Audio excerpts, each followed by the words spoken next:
Welcome to the Mountaintop Joiner Shop. This is the third part of my tool cabinet tour, and in it I'll be talking everything that's in the right-hand door. This would be all the chisels and scrapers and things. Enjoy.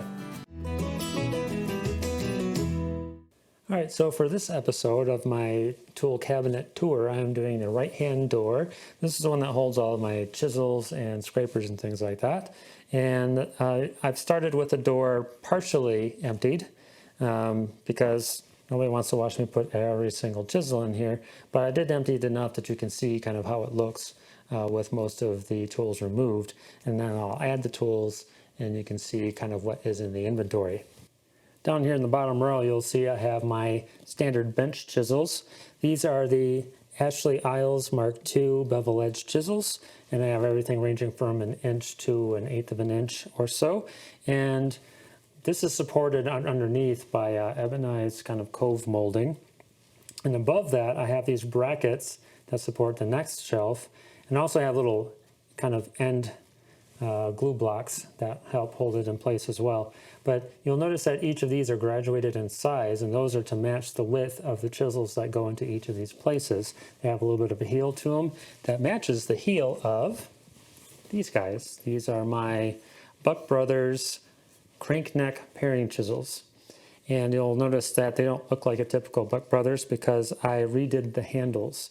The original handles came with these little deer head logos, which is pretty cool. But it also said, caution, always wear safety goggles when using a paring chisel. That is ridiculous. So I scraped all that off, and then I kind of did some staining and painting to kind of make them look cool. And these big guys came to me with backs that weren't perfectly flat. I've spent a little bit of time making them more flat, but it's a lot of work to do that. And I find that I can still kind of pare things flush and do what I need to do with these without these being perfectly flat. So now I just don't worry about it.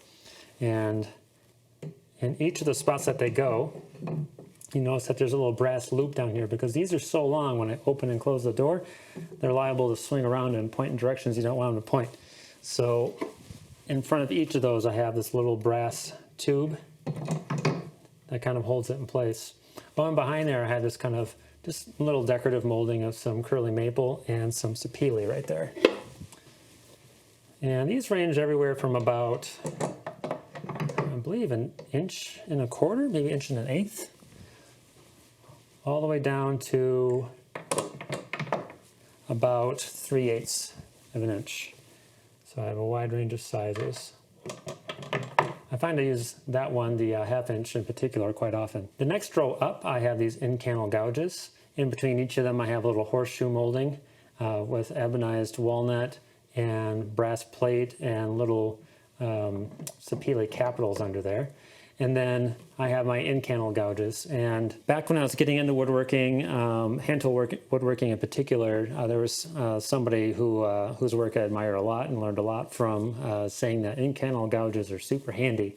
And well, it turns out that guy did a lot of period furniture, and I don't. So I don't use these in-canal gouges all that much. But they do look cool. It's sitting in the chest here.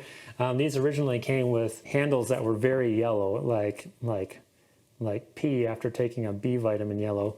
And I actually scraped those off to reveal the beach underneath them and just went over them with some shellac, and so they look a lot better as well. In between each of these, I have these like little dividers here. These are ebonized walnut as well, and they have a little bit of this kind of P shape to them. And I took one of those and extended it way up above and had it cross over another tool holder. And that one holds a specialty chisel. These are my blue spruce fishtail chisels. And you can kind of custom order these with whatever style handle you want. I wanted the one that had the kind of the round end that was good for pushing, because I mainly use these to pair with. I almost never chop with them. I never hit them with a mallet. So I have these in 2 sizes. So that one is the 1/2 inch. And this guy here, I think, is a 3/8. And those guys go right there. Now you'll see all these kind of ramped holders, and they have these little leather pads on them. And beneath the leather pads are magnets, and those hold all of my scrapers. So I have scrapers for doing convex moldings to help smooth them out. Just do that, and they just stick on there via the magnets. There's enough grip there. Here's ones for concave molding. They have kind of a cool, kind of bubbly look to them. And I have another one. Kind of your whale shaped. I forget what they call these. I think it's whale tail or something like that. Again, for doing curves. And that guy I actually put on the magnet and let it rest right on top of that divider there. And then I have this guy for really wide curves, both convex and concave. And that just goes right up in there. Now I have a little notch here, and there's a little kind of notch in the kind of bracket, the corner bracket, that kind of goes along with it. And that is for my Veritas scratch stock. I don't use it a ton because I don't do a lot of period furniture, but it does come in handy from time to time, and that is where it lives, right in there. And when it's all said and done, I just close it up. Now, I actually have the entire cabinet for the tool chest leaning back into the wall just a little bit. I actually put some tiny little shims underneath the front legs of the case because when I open the chest, I want it to stay that way via gravity, or if I close the chest, same thing, gravity will kind of hold it closed. So that is the right-hand door of my tool cabinet.